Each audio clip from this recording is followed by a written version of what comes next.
Welcome, Michael. Thank you, David. Good to be here with you. Yeah, great. Maybe you should tell us a little bit about the genesis of your fantastic book. How did it come about? Yeah, I didn't set out to write a book on psychedelics. As Jesse mentioned, I've been writing about food and agriculture for several years, and before that, writing about the natural world and our relationship to plants. And but even before I was writing about food, I did have this long-standing interest in how we use nature, how we use plants and fungus, and of course we use them for nourishment and beauty and sweetness. But there was this other universal human desire to change consciousness, and everyone here probably used a plant to change consciousness today, whether it was tobacco or coffee or tea, and I've always been curious about that desire, and wrote about it in a book called Botany of Desire, where I looked at cannabis, and why is that adaptive? Why is that good for a species to change consciousness? What does it give us? Pain relief is obvious, but there are a lot of drugs that aren't about pain relief. So with that in the back of my mind, I bumped into this research going on specifically at NYU and Johns Hopkins in America, using psilocybin to treat cancer patients. And this struck me as like such an implausible idea that you would use a psychedelic to treat someone who had a terminal diagnosis. And I decided I wanted to look into that. I had had very little experience of psychedelics, personally or intellectually, and I did a piece for the New Yorker. That was my entry drug into the topic. And in the course of doing that, I interviewed a couple dozen people who had cancer diagnoses, had a high-dose psilocybin journey, and in many cases had a transformative experience that eased their death in profound ways, allowed them to die with equanimity, or changed their attitude toward the fear of recurrence. And these stories were so exceptional and moving that I became increasingly curious to dig deeper. So it began with that article, and as soon as I finished that article, there are two kinds of articles you write as a journalist. There's the one kind is like, when you're done, I'm so sick of this topic, I can't wait to move on. And the other is, God, I just scratched the surface. So I was learning something that many of you already know, how rich this topic is from a cultural point of view, a psychological point of view, a scientific point of view. But it was just, I realized that I had to go down that rabbit hole. So the journal article whet your appetite to do further research on personal and yeah, well, the personal part I didn't initially plan on, at least when I wrote the article. It's a very straight ahead piece of science journalism. I don't think the New Yorker magazine would have been comfortable if I put myself in the story at all. And I wasn't ready either.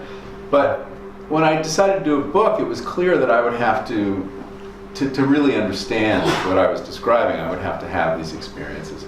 So there was a journalistic impulse, and it's also kind of my brand as a journalist. I do immersion journalism. When I was writing about the cattle industry, I bought a cow, and when I wrote about architecture, I built a house. And so if I'm going to write about psychedelics, I think my readers expect this. But there was a more personal reason too, which was I was becoming jealous of the people I was interviewing, that they were having big spiritual experiences, and I had never had one. And I was approaching 60, and I realized there was this dimension of life I had not explored. And so it then became a very pressing thing that I wanted to do, although I approached it with a great deal of reluctance. Just as well you weren't interested in writing about necrophilia or something. I'm very careful with my topic selection.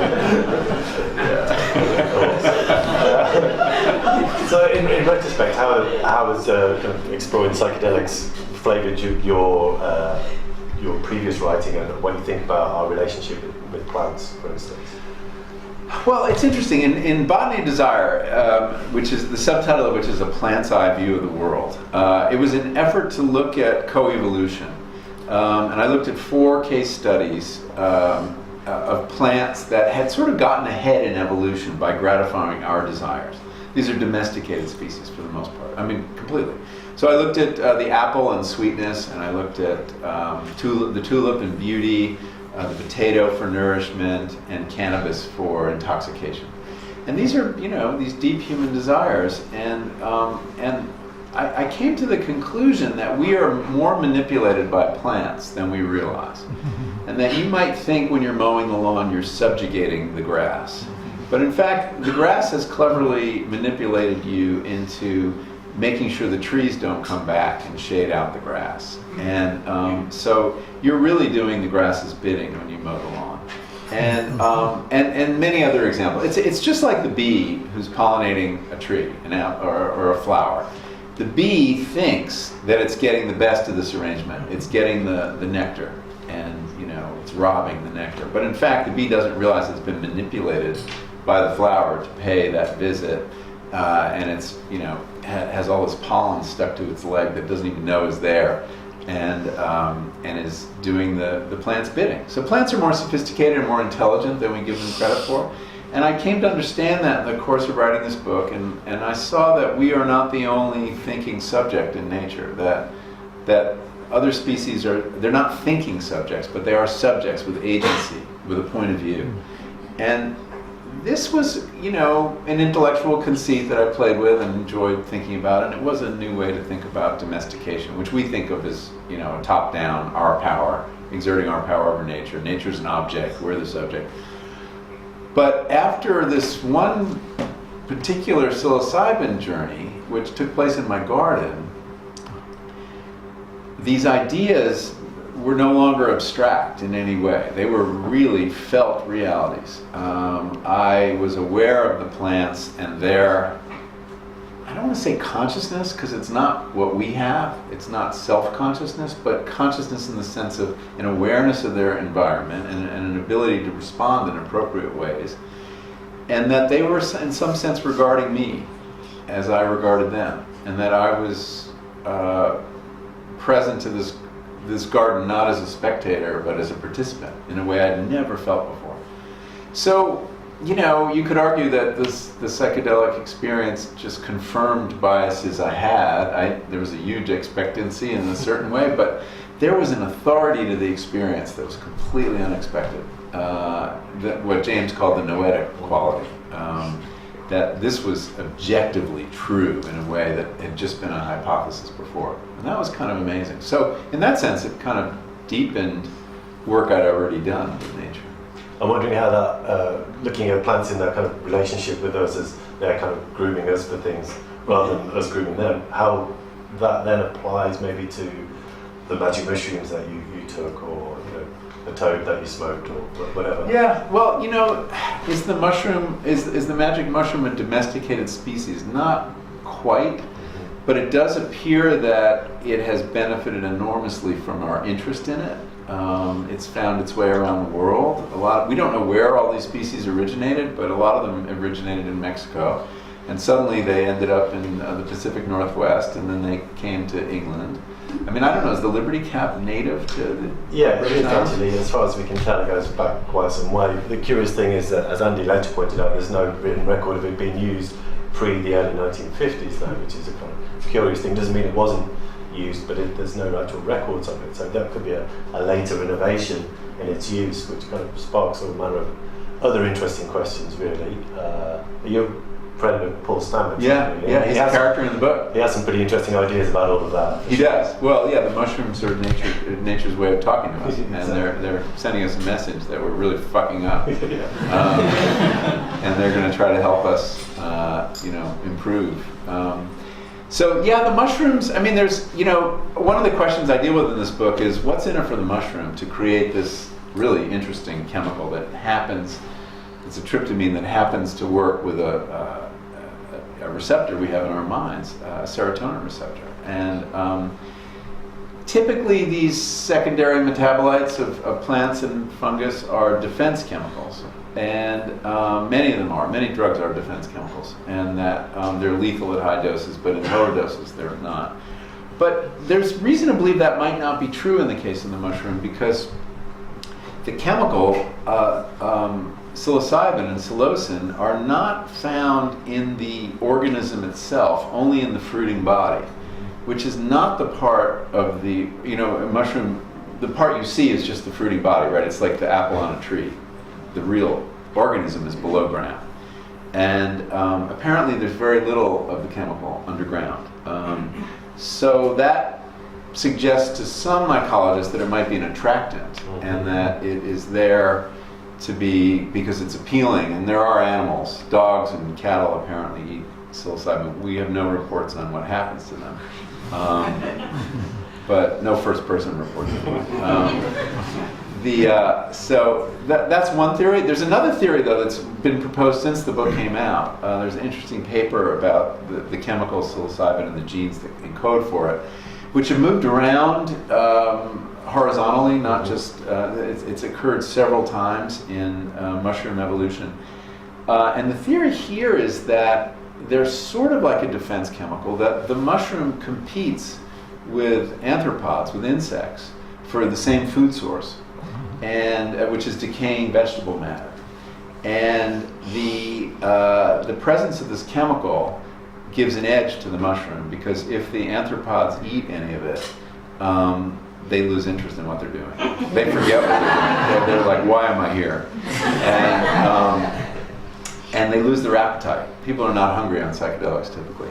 And so maybe that's what happens. One of the interesting things about these secondary metabolites and defense chemicals across the board, I mean, whether you're talking about catnip or any number of other things, is that they're often not lethal, and that they're more involved with discombobulating the predator. And if you think about it, that makes sense, because if you're lethal, you select for resistance really quickly. And if you kill, whoever's eating you, the rare example of something that isn't subject to that poison will multiply rapidly. But if you make, and I had this insight watching my cat with catnip in Botany of Desire. My cat would come down in the garden every evening when I was harvesting dinner and look at me like, where was that catnip? And I'd actually have to point it out to the cat. And then it would go over and roll in it and get, have an experience. And but every day it forgot where the catnip was. So that suggested to me that there is a benefit, if you're protecting yourself, in just kind of messing with the mind of the predator rather than killing it. Only users lose drugs, as they say.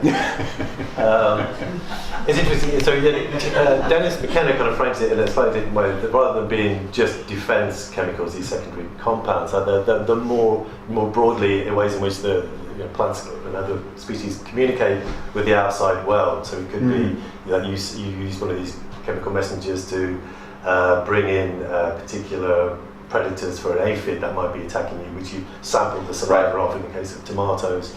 So they're more broadly ways of communicating and manipulating the outside world. Right. So less necessarily a defense context. But he says that essentially they are kind of like the neurotransmitters of the greater Gaian mind, of the whole ecosystem in a way. These are the chemicals by which the whole of the biosphere communicates. With it. And that picture is being filled in by scientists now. I mean, we know so much more. Paul Stamets has been talking about mycelium, these thread-like parts of the mushroom that are underground as a neural network. It's nature's web, and that sounded like a fanciful conceit. But there's research now, especially done in British Columbia by a woman named Suzanne Simard, where she actually traced the mycelial network in a forest, a redwood forest, and found that, and she put in carbon 13 or 14, I forget what, and followed it with Geiger counters all around the forest, and she found that this mycelial web was connecting all the trees like in 30 meters, and they were using it to communicate. They would send messages like, watch out, there's a bug infestation or something. But they were also using it to exchange nutrients. There was like a banking system. And so that there were certain species, the birch and the redwood had this deal going, where there was a certain time of year where the birch, which are deciduous, needed nutrients, needed sugars. And the redwood had plenty to spare. And they would send it off, and the birch would get these nutrients and use it to leaf out. And then they'd repay the debt later. and they could also take care of their offspring. So I think we're just beginning to know about plant communication, and McKenna was onto something, I think. They have a kind of inland revenue version in the world as well, perhaps. There was a little tax, probably. I'm sure there had to be an interest, right, for the redwood. It's astonishing, isn't it? So I mean, there is this sense in nature that there is much more kind of cooperation and communication than necessarily just competition. Yes. And outright manipulation as well in some cases. Yeah. You touched upon on the spiritual aspects as well of your kind of adventure into this area, and the type of your book, how to change your mind. How did this kind of writing of this book change your mind on those aspects? Well, in the title I had in mind two changes of mind. One is change people's minds about psychedelics to the point of taking them seriously and thinking about them as something that had therapeutic value and spiritual value and other values. But in terms of changing the mind, I was, as I said, I talked to many people who had their minds changed, had transformative experiences. In my own case, I wasn't looking to be healed. That wasn't even though that was most of the people I was talking to. I was interested in my intention going into these experiences, and most of these were guided experiences. I was sort of trying to simulate what was going on in the trials at Imperial College and Johns Hopkins and NYU and Switzerland.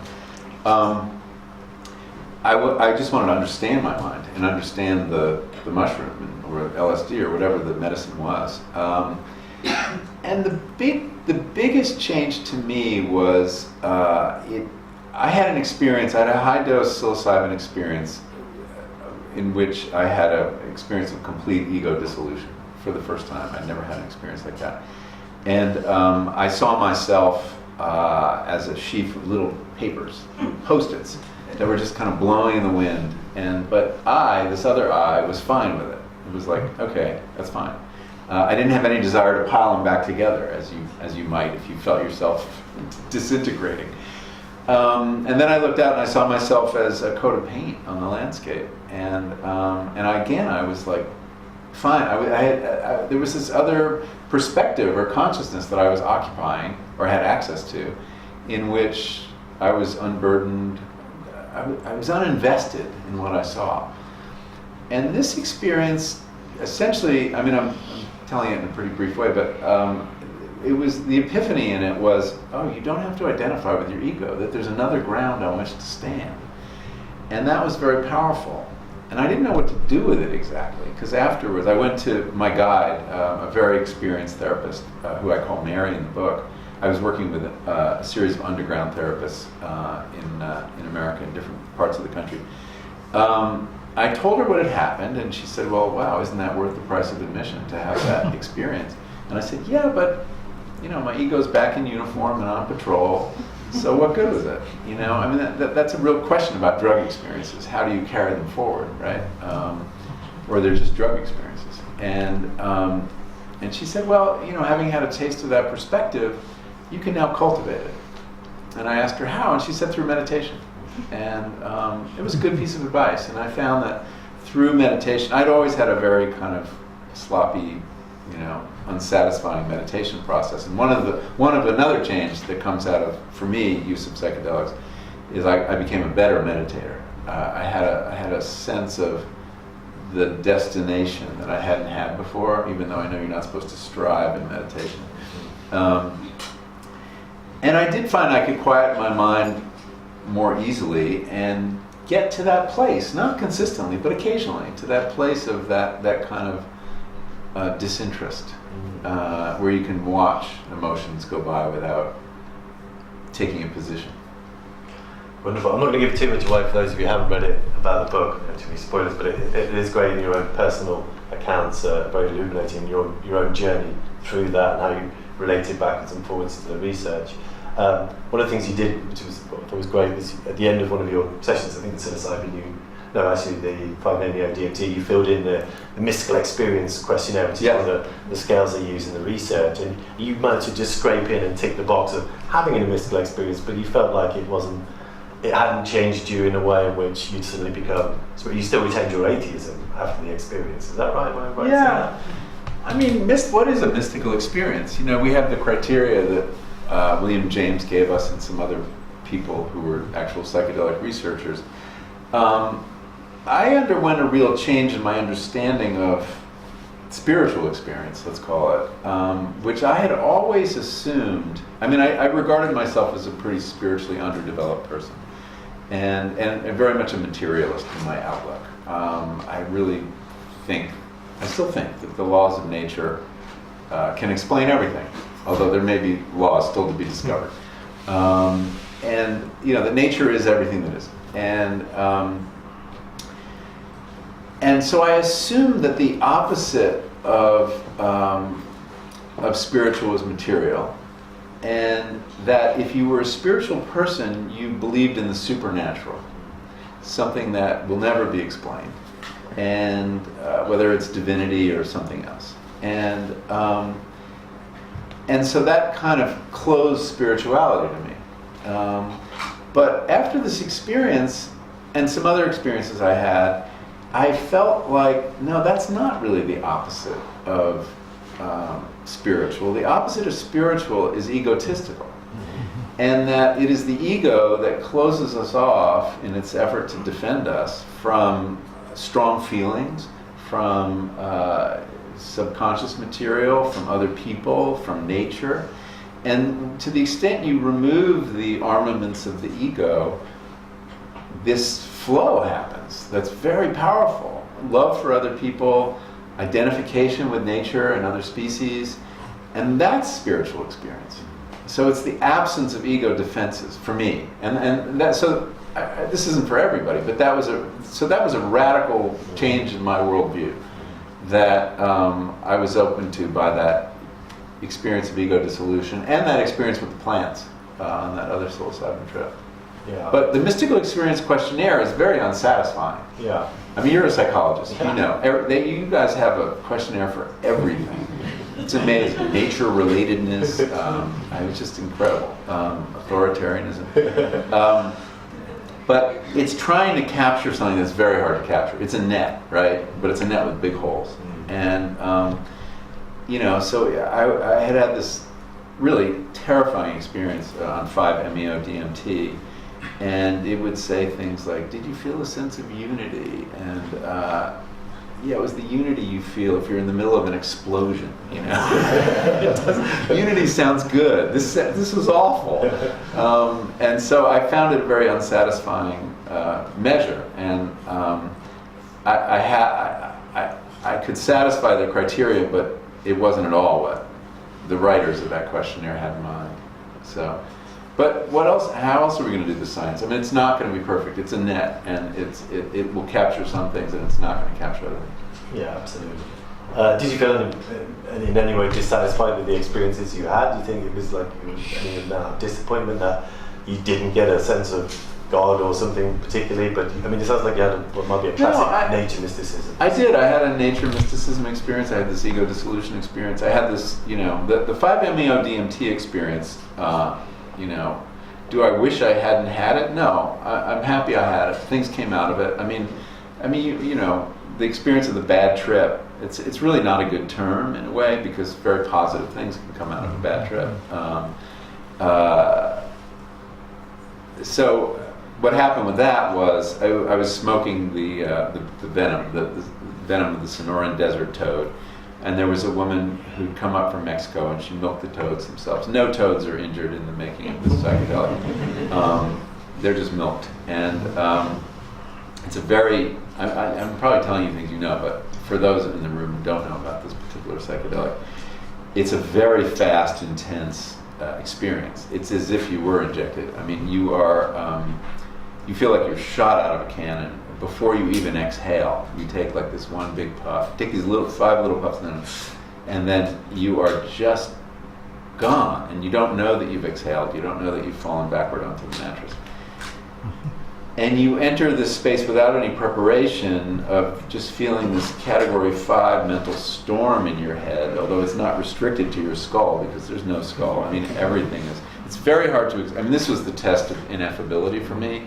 How do you F such an experience? And I found that, you know, all the categories of narrative were gone. So there was no person, there was no ego, there was no sense of place, there was no material world, and there was no sense of time. How do you tell a story without those three ingredients, right? They're kind of the baseline for narrative. And I struggled a lot with how to write that. And finally, I realized, all right, I'm going to have to use metaphor. Metaphor is the way to do it. And so I said, so before the Big Bang, you all remember that. What was there? There was just pure energy without matter, without time. It was like that, a little like that. But, I mean, who can imagine that? And then it was a little like being strapped to a rocket and feeling the G-forces pulling down your face. But it was like being in this pure storm of energy. And I thought I was dying. And, there was trust and surrender. I had my mantras that I was, but they were like little scraps blown in the wind. And the best thing about it was how short it was. So within, I think, 15 minutes or so, I felt like reality reconsolidating, and I remember the first thing I felt were my thighs. It's like, body, isn't that great? I have a body. And then material. There was a piece of fabric and a floor and walls, and then time came back. And to watch the universe reassemble that way was incredible. And so what had been this agony became this incredible sense of gratitude, such as I'd never felt. And we've all felt grateful for being alive. I felt grateful for anything, for death. I felt grateful that there was something rather than nothing. And that was a great feeling. And then one of the parts of the psychedelic experience nobody writes about or talks about. It's like there's this long denouement after the fireworks, and it's this very interesting meditative phase that you enter, and it's like really high quality meditation because you're not easily distracted. You can choose what to think about, and you can like really absorb in it. And so that happened to me after that. And there was this very nice long denouement where I was thinking about being versus doing. And I got into this whole thing about, being. Being is great. Being is so great. Why do we focus so much on doing? And I'm a doer, and I always have objectives. Even on the weekends, I have a little list in my head of things I want to get done. And I said, I have to pay more attention to being and less to doing. And then I realized, wait. Can you make a resolution to pay more attention to being without violating the idea? Because isn't that a doing? Yeah, exactly. Put it on your to-do list. So I ended up in this knot. Never figured that one out. So. That's interesting. You were talking about how you were pleased there was something rather than nothing, and maybe for your sequel of the book, you might want to explore DMT, which is kind of like which I haven't used yet. Well, in a sense, it's kind of like the polar opposite of 5-MeO-DMT, which is kind of the absence of content. DMT is just suffused extra content. Yeah. That's more my style. So the sequel will be okay. Let's see how you get on with that.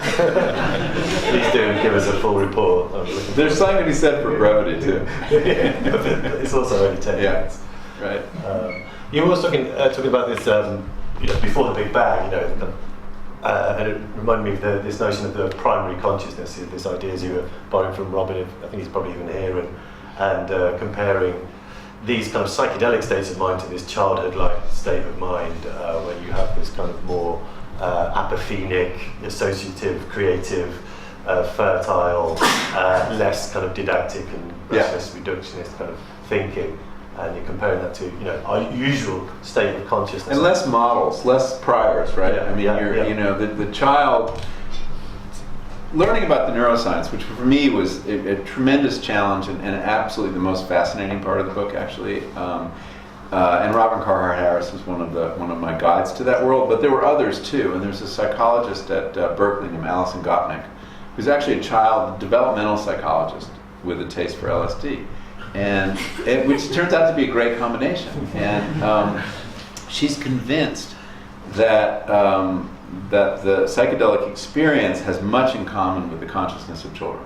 and that they really have an altered state of consciousness compared to us. And if you've had a kid, you know this. When they're like 5 or less. So she makes a distinction between spotlight consciousness and lantern consciousness. Spotlight consciousness is the adult ability to focus on something and block out lots of stuff in order to do it. Kids can't do that. Little kids, they're not very good at concentrating or staying on task. But they have this lantern consciousness where they're taking in information from many, many different places.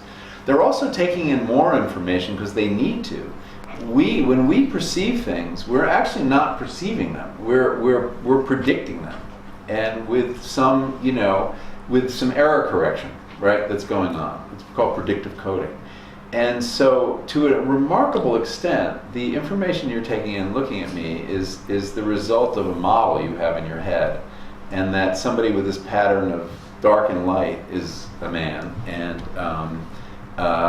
that all the stuff you're just like you're taking the minimum amount of visual information and creating an image from it based on prior experience. Kids don't have that prior experience, so they're building those models, so they have to take in a lot more information. And one of the things that happens on psychedelics is that predictive coding seems to break down in certain ways. But anyway, for kids, she thinks are tripping most of the time in that they're taking in information from all these places. The handshake between their priors and their sensory experience is not as firm as it is for us. And as a result, they can learn in ways we can't. And there's certain tasks they figure out much faster than we do. Anything that involves thinking outside the box, they're much better at. And if you've seen a kid figure out what to do with an iPhone, right? A 2-year-old figure out what to do with an iPhone, they'll do it before you do. And that has to do with the fact that they have no preconceptions of what it should be like. When you started with your iPhone, you were bringing priors having to do with how you manipulate a computer or a phone, and those weren't right. And so she's done really interesting experiments where the kids figure out the task before the adults do, because they're willing to do the crazy, what she calls a hot search. There's cold and hot searches. That's an AI. It's an artificial intelligence term. So anyway, all that was just all new to me and fascinating to learn about. And it bears out that outrageous prediction that Stan Grof made back in the 60s or 70s, that psychedelics would be for the study of the mind what the telescope was for astronomy or the microscope was for biology. When I first read that, I said, oh, come on. That seems so audacious. But, it doesn't seem audacious to me. It doesn't seem crazy to me anymore. It's giving us a perspective on everyday normal adult consciousness that we didn't have. I think we're going to switch to some more kind of like lantern-like, spotlight consciousness. In a moment, I think we'll have some questions from the audience, and we'll finish in about another half an hour, and there'll be nibbles and drinks and book signing. I just want to ask you one more question, if I can, before I turn over to the audience. And just about so where do you think this is all going? And especially now that you've contributed this brilliant book. I mean, even my brother, who's quite a conservative medical doctor, kind of texting me going, oh, look, this guy's giving a talk at the RI, this is the Royal Institute. It's just great. Well, this sounds really interesting. And it's like, he's never really expressed an interest in psychedelics before. You wanted to come tonight, so you've had a very kind of broad footprint. That's interesting. Well, I think I'm reaching people who haven't paid attention to this before. And I don't know what that owes to. I think it's a moment in the culture where people are interested in a way they haven't been. A lot of that has to do with the preliminary success of the science, which has gotten people's attention. It got my attention. That's how I got involved. And it may be that I was the right messenger in some way. And, based on the other work I've done, I proved I wasn't crazy and reasonable and not a psychonaut. And, I'm coming at this from outside. And I didn't think about that when I was writing the book, but, there was a woman, I spoke at Google in Seattle 2 weeks ago, and this woman stands up after my talk, and she's 35 or so, and she's a coder or something, and she says, after I read Omnivore's Dilemma, I had to learn how to butcher a whole pig. And I didn't realize on the way to work that now that I'm going to have to do LSD. And so I don't know why, but there's something about the way I write that makes people want to do things. because I don't mean to, I don't like telling people what to do, and I try to avoid that at all times. And I told her maybe she should meditate first. I don't want this on me. Yeah. Well, your book certainly made me a bit more hopeful for this kind of ever expanding psychedelic renaissance. But I do think there are reasons why now. I mean, I just want to expand in a little more serious way about that.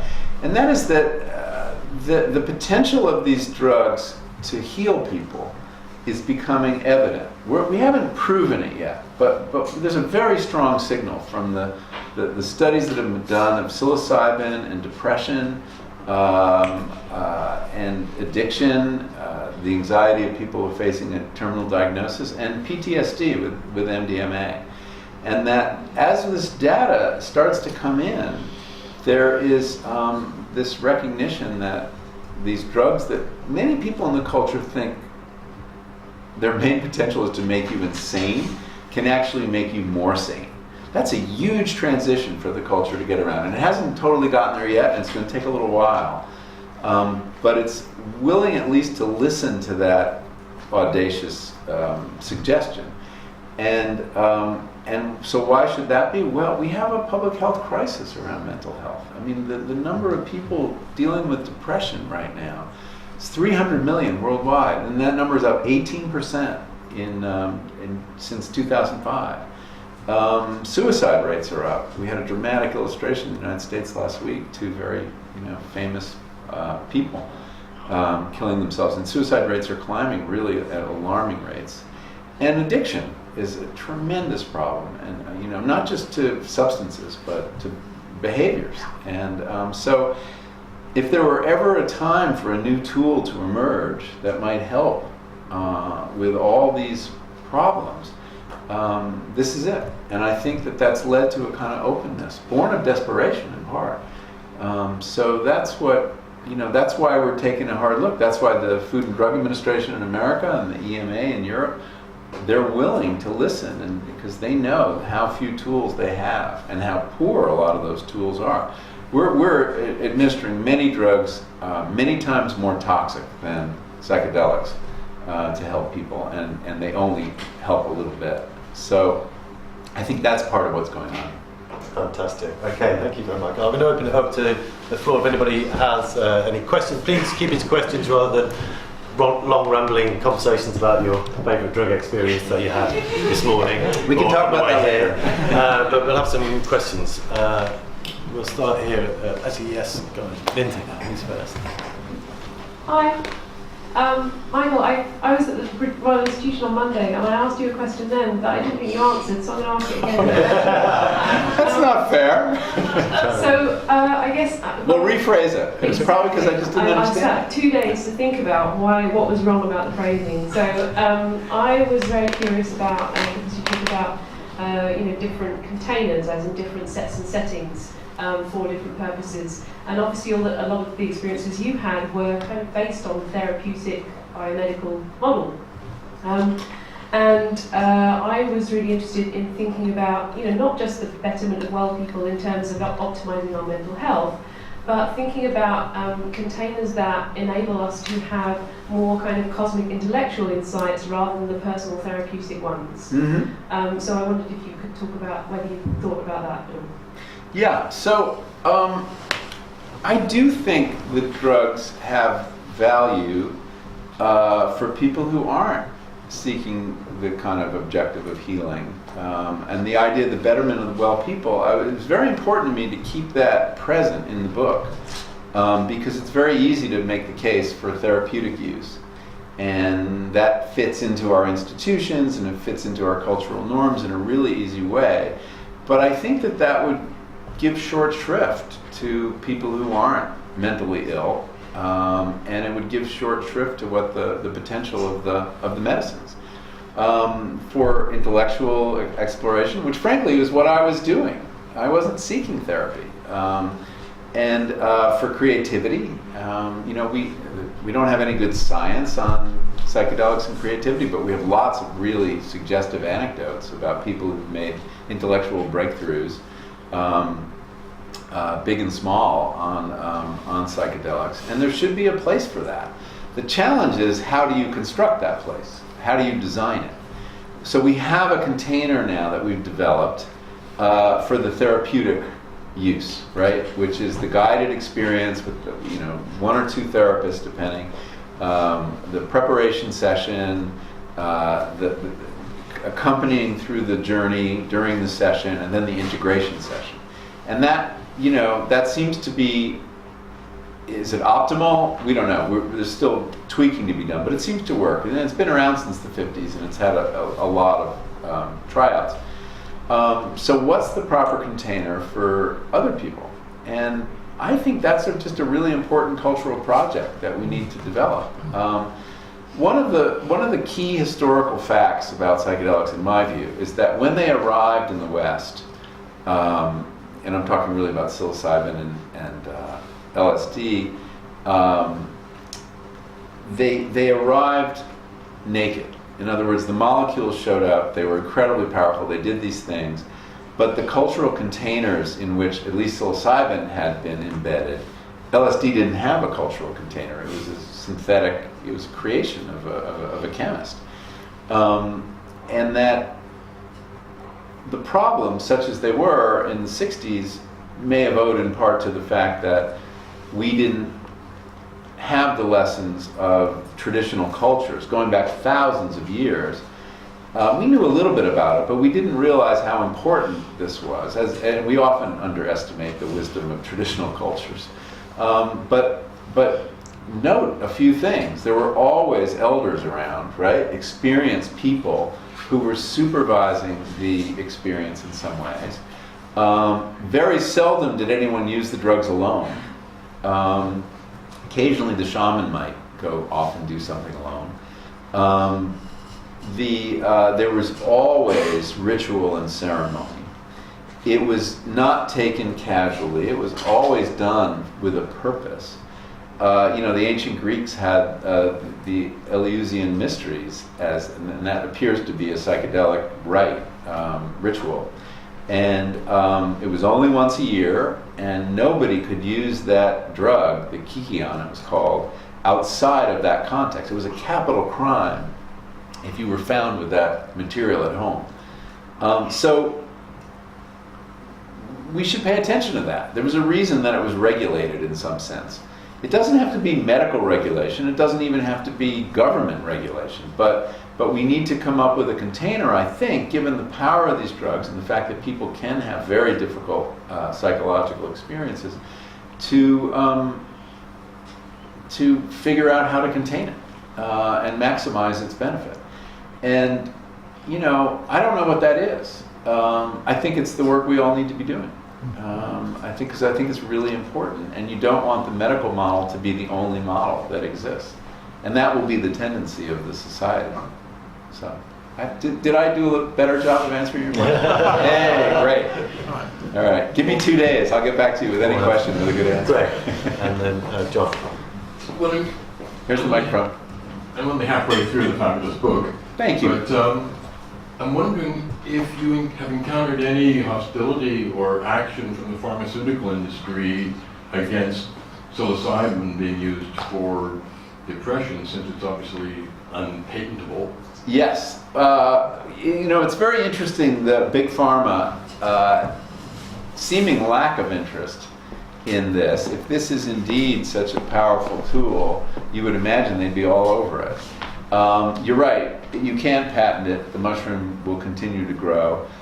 Although there is some evidence you can patent manufacturing methods and get some intellectual property, and there is a company that's trying to do that or doing that.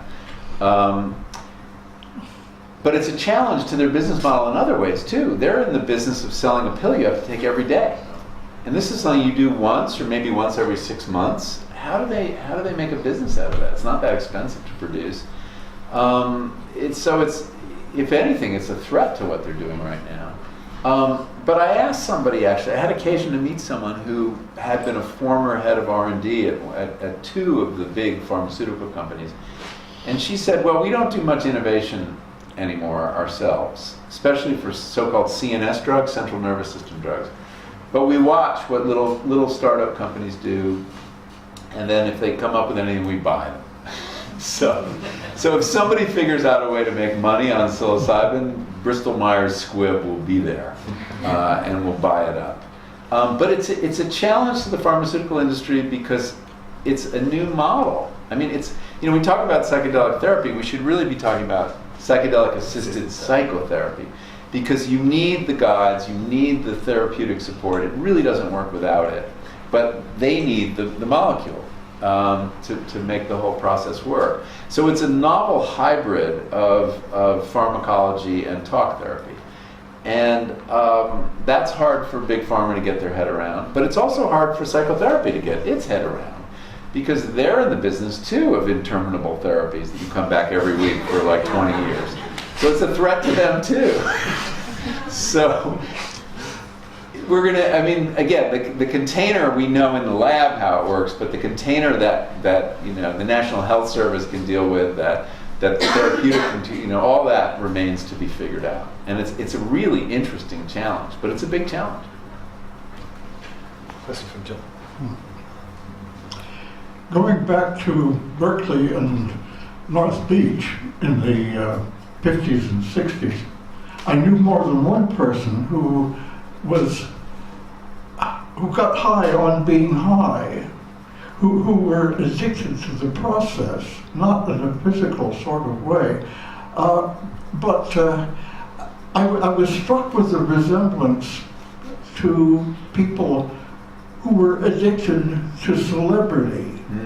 To public.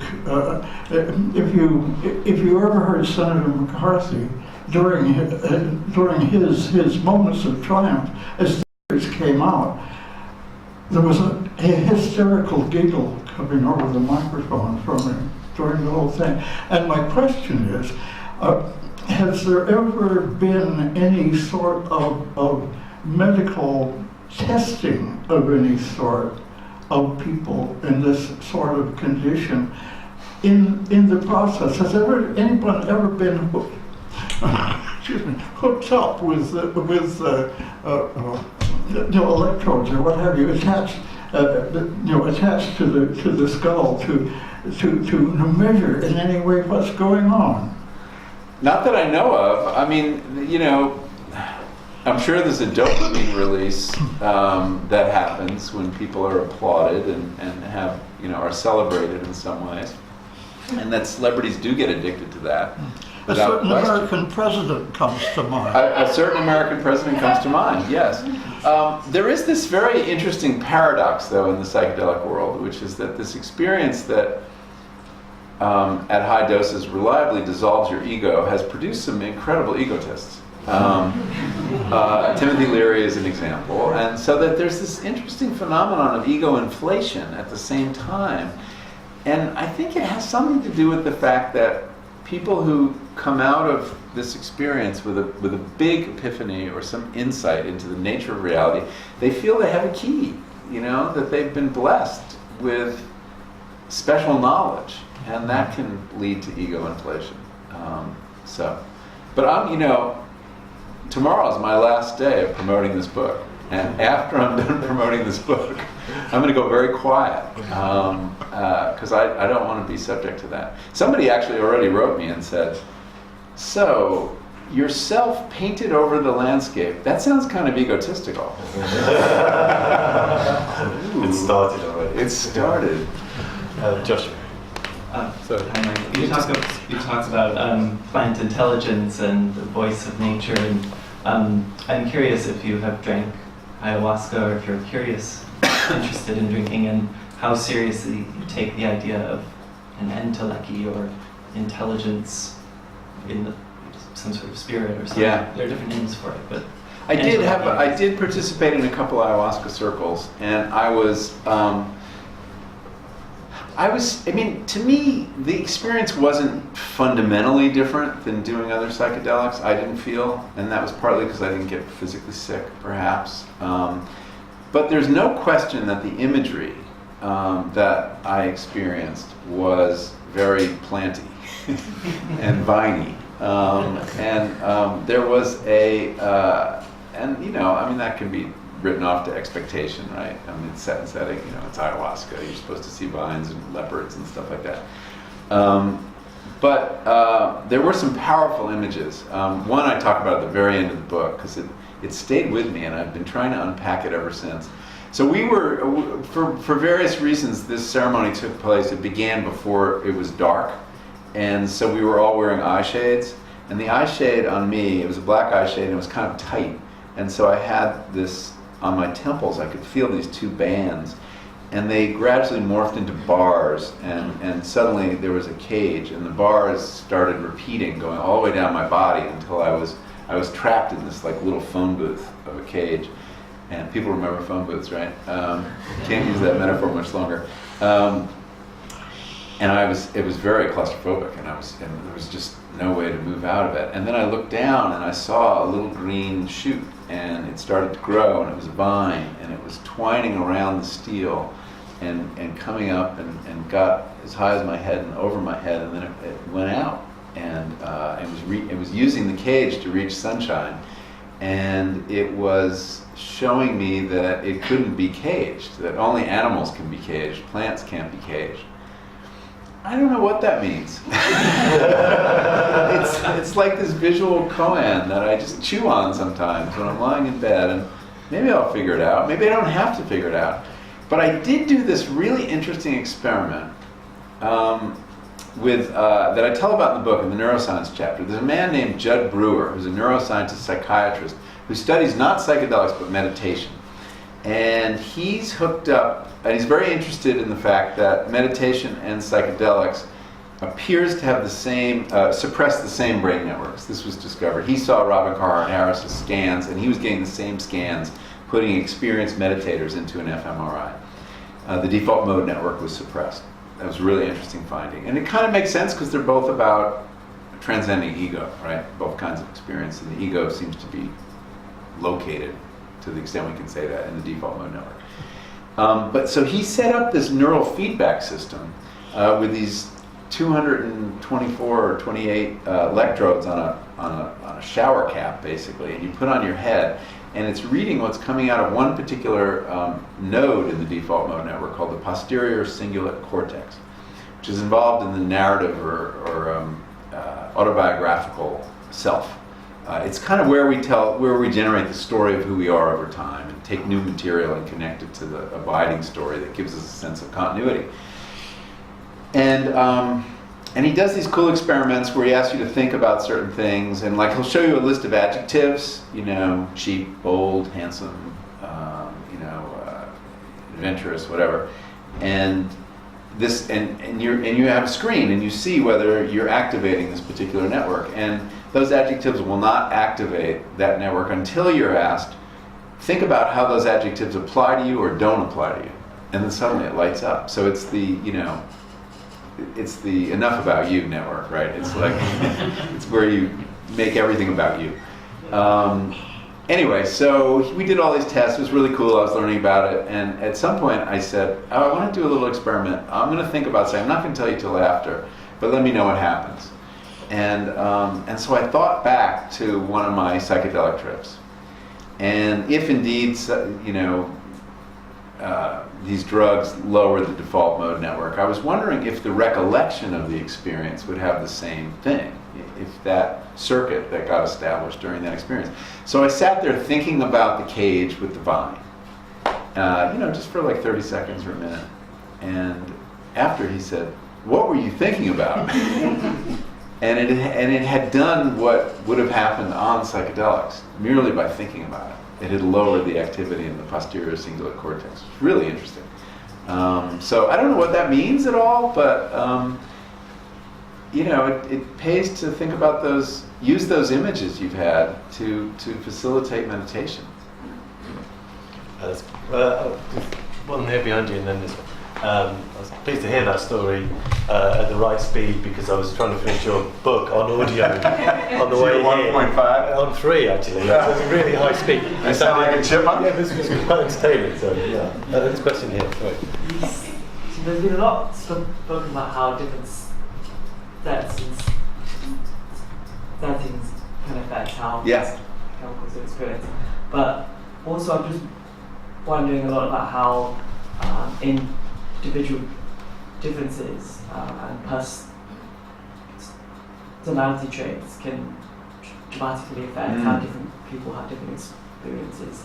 And reading the book, I find lots of the people in these studies are already quite large levels of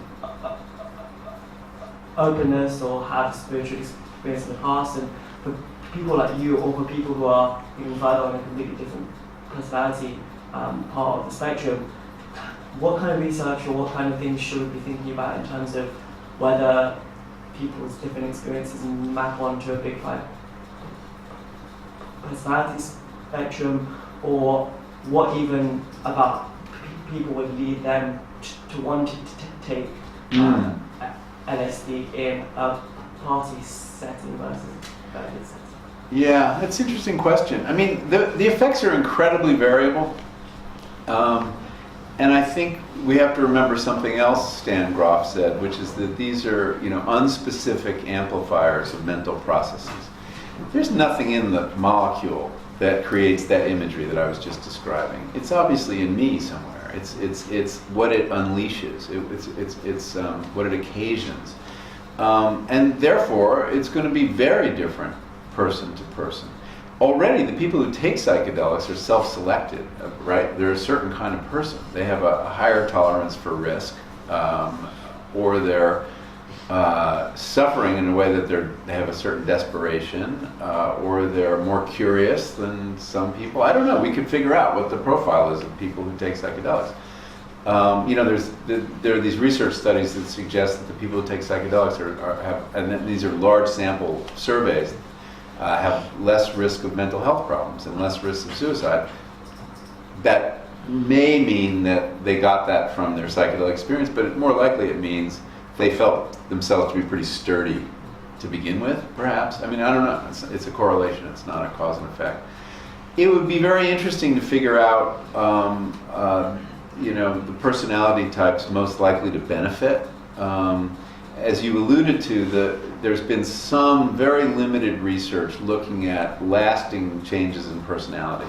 And so far, there was just a new study I haven't read that just came out of, I think, Imperial College, or they collaborated with it, that reaffirmed an earlier study done by Catherine McLean at Johns Hopkins that found in one of their first cohorts that she saw a statistically significant increase in the personality domain of openness. Isn't too surprising, but it's surprising in the sense that personality seldom changes after your early 20s.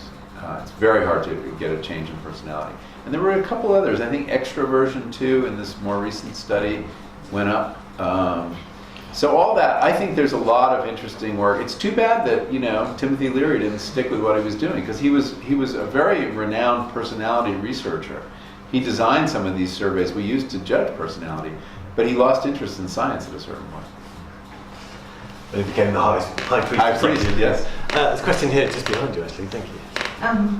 My question is kind of more about the history of the use, and how is that translated into the modern research? Are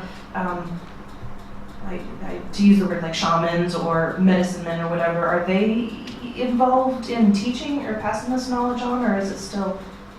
Is there anything in yes and no. other research that's? Yeah. I mean, I think shamanic influences are finding their way into the lab. The researchers don't like to talk about it. It sounds too, woo-woo.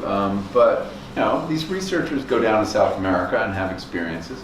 And there is something shamanic about our scientists in white coats, right? I mean, these are our shamans. And we give them that kind of authority, right? And that's part of the placebo effect. That guy in that white coat, and it is often a guy giving you the pill, it's more likely to work than if I gave it to you.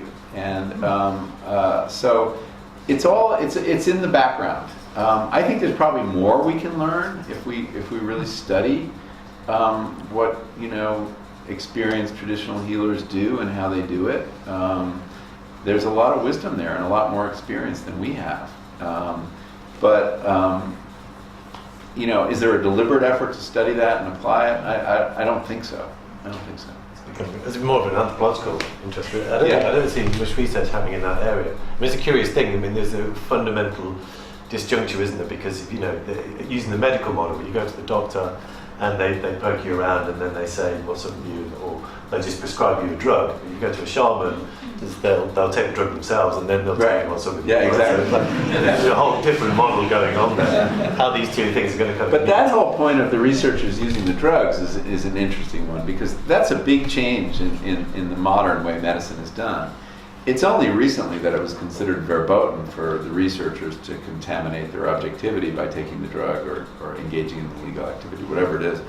All through the 50s, all the researchers were also using the drug, and they learned very important things by doing it. And so you could argue it's a real limitation that these researchers either don't have experience or can't admit to having had experience. I think we can probably draw a line to it. Michael, are you going to be writing any more books on psychedelics? I mean, should I say you're writing more books about psychedelics, or are you just going to be on psychedelics? Yeah. I found I couldn't even take notes. I had to recollect everything afterwards. I tried. I would bring my laptop into these sessions, and I had no idea, because I had a student who wrote a paper on ayahuasca, and he took meticulous notes during his experience. I couldn't do it. I don't know what I'm going to do next. Frankly, I really enjoy going through a kind of period of exploration of new topics, and this book came out of an article I wrote, as I said earlier. I'd written 3 substantial articles that took many months after my last book, and one was on plant intelligence, one was on the microbiome, and one was on psychedelics, and they were all rich topics to me. And then I said, well, that's the one I want to do next. So I'll probably go through that process again. And whether I have more to say on this topic or not, I have more to learn. But whether I have more to say, well, stay tuned. Well, I hope it becomes another New York Times bestseller. You're in the 7 books. And thank you very much for joining us and sharing your wisdom. Thank you. Oh, thank you, David.